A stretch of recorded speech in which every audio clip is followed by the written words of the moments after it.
கர்த்தருடைய வார்த்தை சொல்லுகிறது, உம்முடைய துவக்கம் அற்பமாயிருந்தாலும் உம்முடைய முடிவு சம்பூர்ணமாயிருக்கும். யோபு 8:7. நம் வேதத்தில் 1 ராஜாக்கள் 18ஆம் அதிகாரத்தில் பார்க்கிறோம். 3.5 வருடம் மழை இல்லாத சூழ்நிலையில் எலியா தீர்க்கதரிசி மழைக்காக ஜெபிக்கும்படியாய் கர்மேல் பர்வதத்தின் மேல் ஏறி தரையிலே பணிந்து கர்த்தரை நோக்கி விண்ணப்பம் பண்ணினார். தன்னுடைய வேலைக்காரரை நோக்கி சமுத்திர பக்கமாய் நின்று மேகங்கள் தெரிகிறதா என்று பார்க்க சொன்னார். அந்த வேலைக்காரன் பார்த்துவிட்டு இல்லை என்றான். 7 தரம் போய் பார் என்று அனுப்பி வைத்தார். 6 முறை சென்ற பின்பு 7வது முறை பார்த்தபோது ஒரு உள்ளங்கை அளவு மேகம் சமுத்திரத்திலிருந்து எழும்பி வருவதை அந்த வேலைக்காரன் கண்டு எலியாவின் இடத்தில் ஓடி வந்து சொன்னான். அந்த உள்ளங்கை மேகமானது பெரும் மேகமாகவும் பெரும் காற்றாகவும் பெரிய மழையாகவும் பொழிந்தது. எலியா தீர்க்கதரிசி ஒரு பெரிய தீர்க்கதரிசி.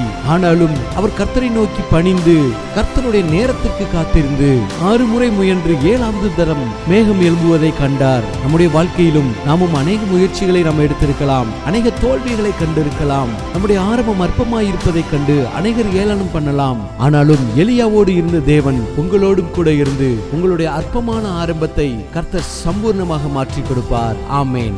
ஆரம்பம் அற்பமானாலும் முடிவு சம்பூர்ணமா. ஆரம்பம் அற்பமானாலும் முடிவு சம்பூர்ணமா.